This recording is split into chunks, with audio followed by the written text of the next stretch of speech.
speaking of incredible stories, we'd like to introduce you all to Jaanine Smith. And Jaanine is a peer in recovery, as she so eloquently refers to herself as, and she's been helping others on this path for over 30 years. She works actually right here in Pikesville, and she's a certified recovery coach. A wonderful person. She's local here. She makes herself available to anyone. She is truly a beautiful person inside and out. She's here with us today to shed some light on addiction and the recovery process. So, Jaanine, I'd like to offer you the warmest of welcomes to Understanding CBD.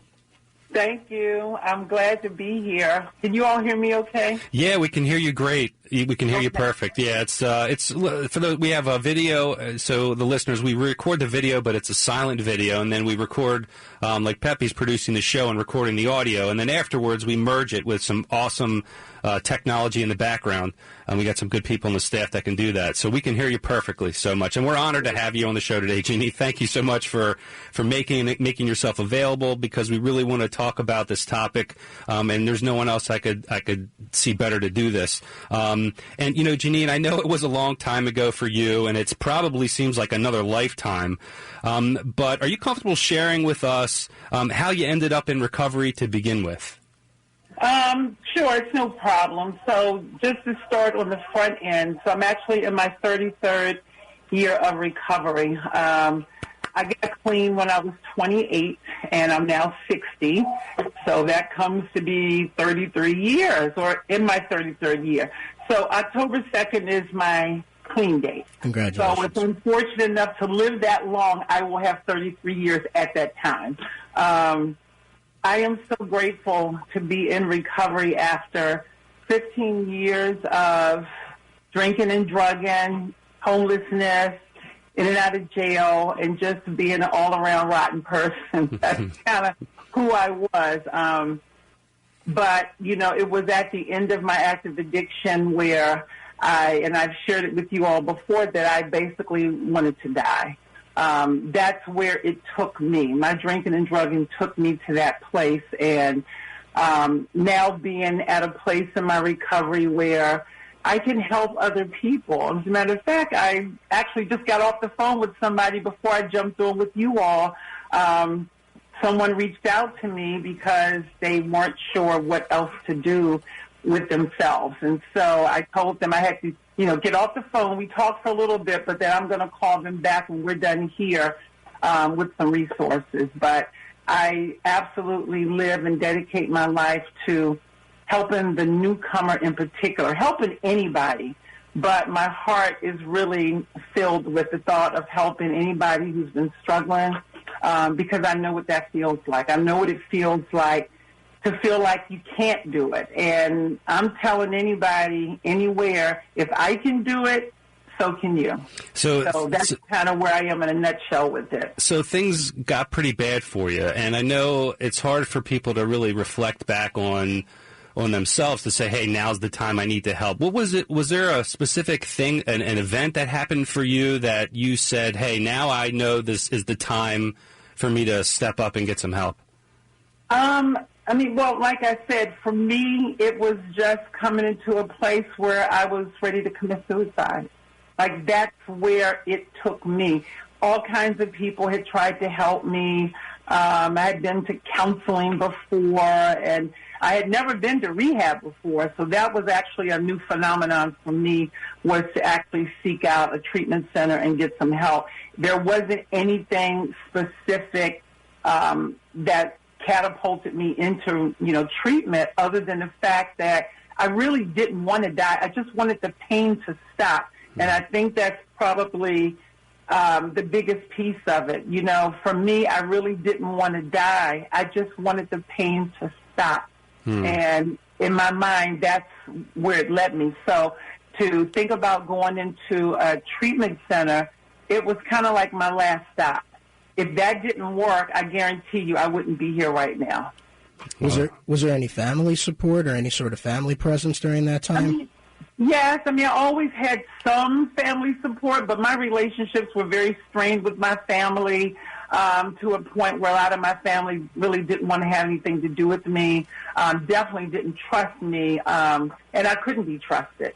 Right, by rights, they should not have trusted me because I was an untrustworthy person. I would steal as soon as you bat your eye. So I wasn't welcomed in a lot of my family's homes. Yeah, and that perspective's important, too, because a lot of people have people in their family that are struggling. And it's hard to know what to do from a support perspective, because a lot of times when you keep reminding someone, hey, you're doing the wrong things, you need to get straight, sometimes that can backfire. What do you say about that to people that have loved ones there? That, how can you best support someone in that situation? Well, honestly, I think that my family was probably doing the best that they could do at that time. They shouldn't have let me in their homes. I'm not going to lie. I mean, I could not be helped that way. I mean, I would steal, I would lie, I would cheat. I did whatever it is that I needed to do.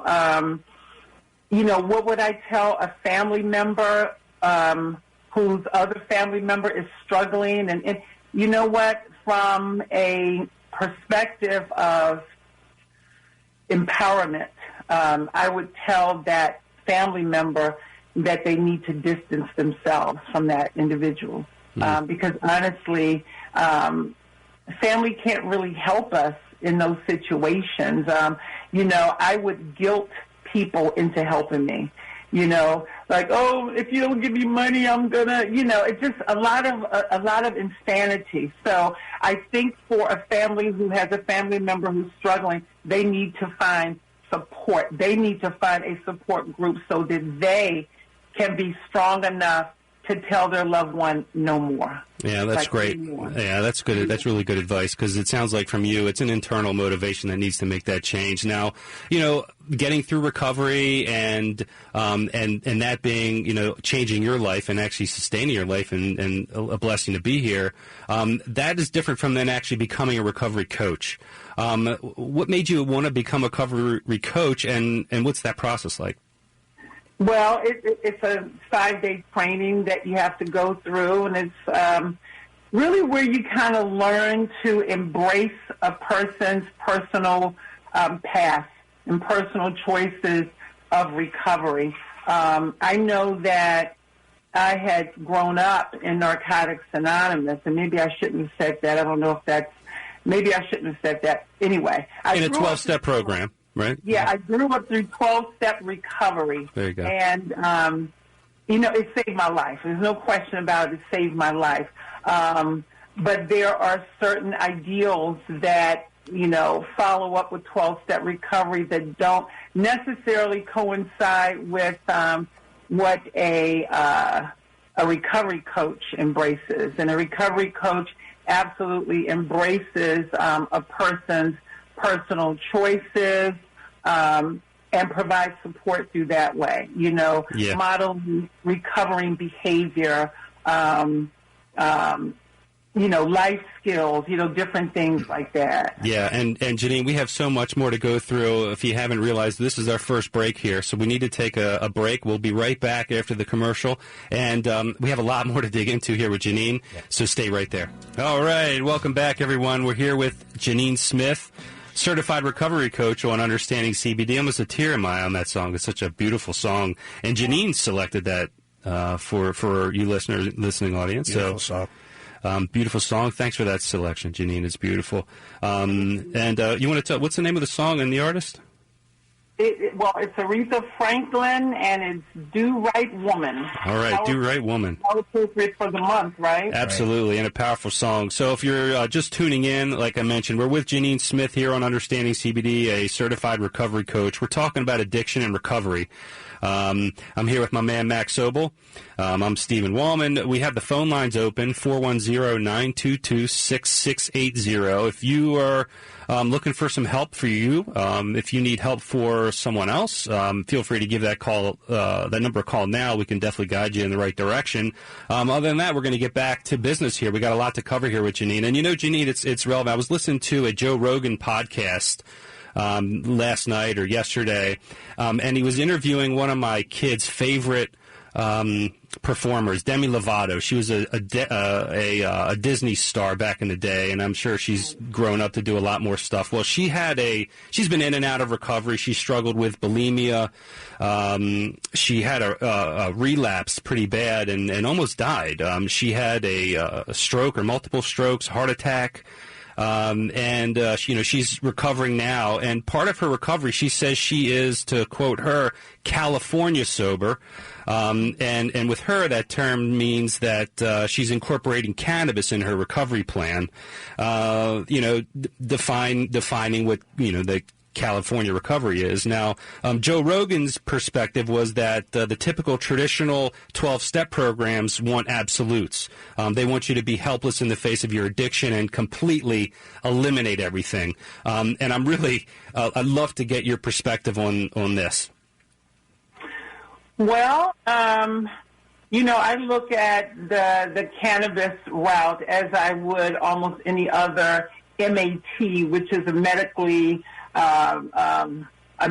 assisted treatment. You know what I mean? I look at that as a tool, as a person would also look at the Vivitrol shot as a possible avenue for their recovery, as well as Suboxone, methadone. For me personally, I don't subscribe to any of it. I subscribe to basically an all abstinence-based program. However, that's my personal feeling. I support anyone in whatever route they want to take. I have talked to people who have used CBD oil, and they speak very highly of it. I have not yet tried that, but I'm not closed to it either. It wouldn't be fair for me to tell somebody else what they should or should not do. I do believe that, when it comes to maybe working with a newcomer, a person who's very new in recovery, that would have to definitely be a conversation between that individual and their doctor. Yeah, well, I mean, I think to me what jumped out is the risk of relapse. And the studies show within the first year in recovery, it's almost a 50% chance that person is going to relapse. And, even a personal story, my cousin, it didn't turn out well for him on his relapse. So, he's not here today. And I think, you mentioned, that there are certain programs that can take you down different roads. And Demi Lovato says that for her, in her recovery, because she still feels like she always remembers feeling depressed and sad and lonely and having, not good thoughts. For her, it was able to at least, cannabis was able to at least give her a good feeling. And knowing that it's there was enough for her to keep going. So just can shed some light, because I haven't been through any 12-step programs. Are there ones that you, look at it like you do, like you're coaching, you look at that individual? Are there some that aren't that flexible? Somewhat. Some programs that if someone's looking for help, I mean, are there certain types where you go in and you, like as an example, like when you go to a rehab program, do they allow other like if you go in, let's say I'm trying to get off of cocaine or heroin, do they allow drugs like caffeine, nicotine, and sugar that can be stimulants, or do you go, Honestly, the rehabs that I know about, the sugar content is very low to none. They don't allow smoking inside the facility, smoking cigarettes I'm talking about, but there may be like smoking areas where they can smoke. As far as maybe detoxing, there are substances that are used to help a person to detox, but I don't know of any personal treatment centers that would subscribe to, marijuana as a use, or even Suboxone inside. They may write scripts and things like that for some people. All treatment centers don't do that. There are a few. I don't know of personally, but there are some that that would. So when someone reaches out to you and they're at the point, hey, I'm done with this. I need help. I know I need help. What's the first step? What kind of questions do you ask them, and what should they expect? Well, I mean, if I'm talking to someone, I'm going to want to get a little history on what their usage has been like, maybe a little bit of background on their family, and just how they've been overall feeling about themselves. I may try to direct a person to a 12-step meeting because that's what I've done primarily. I'm going to do what has worked for me, and, I'm going to direct them either to a treatment center. I can link them, to a resource where maybe they can get into treatment. I've helped some people find ways to get into treatment, even those individuals that may not even have insurance, because that's a deterrent for some people. There's a lot of folks who have been using hardcore for a really long time that are not working, so they don't have insurance. So I've been fortunate enough to have some resources where I can help a person, at least guide them in that direction to getting some help. We also have a Facebook page, which is called the One Voice Recovery Community Center.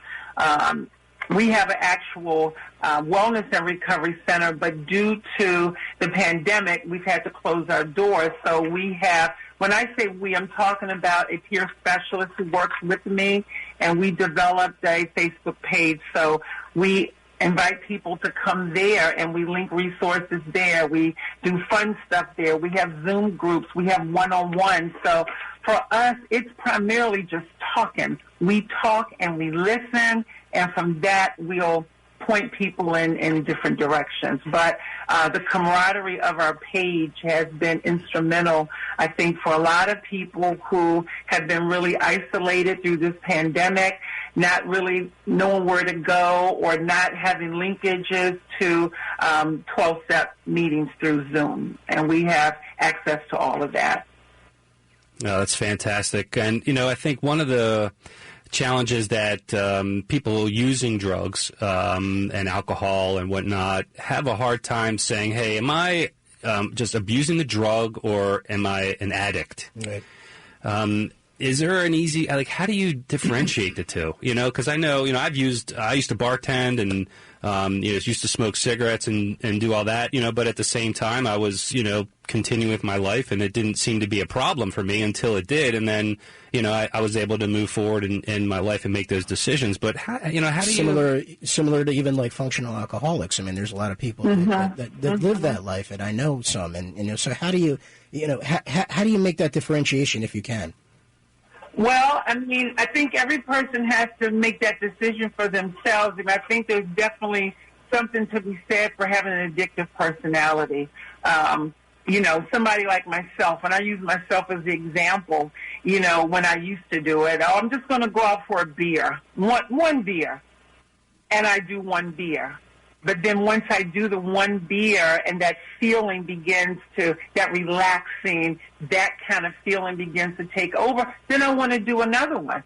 Well, if I feel this good on 2, then 5 is going to be even better. You know what I mean? So yeah, it's sure. It's the obsessive and compulsion of wanting to use, never having enough.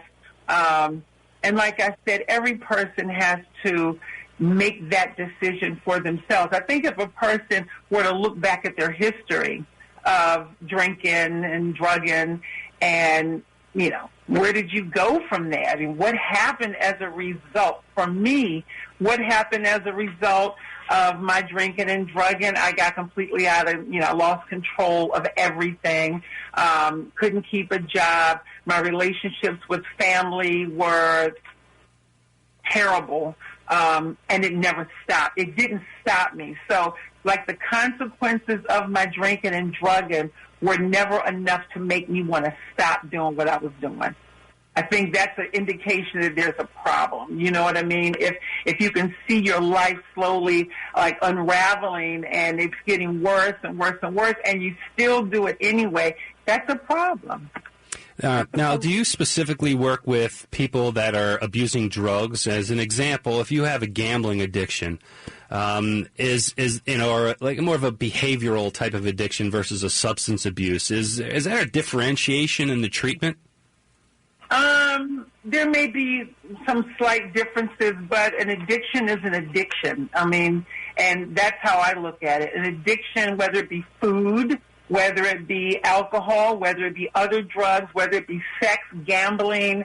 I mean, it's an addictive type personality, and I think that those addictions can be treated very similarly. Yeah. How do you measure progress while in recovery? How do I measure my own progress, or how would I measure somebody else's progress? Yeah, I guess the question is both.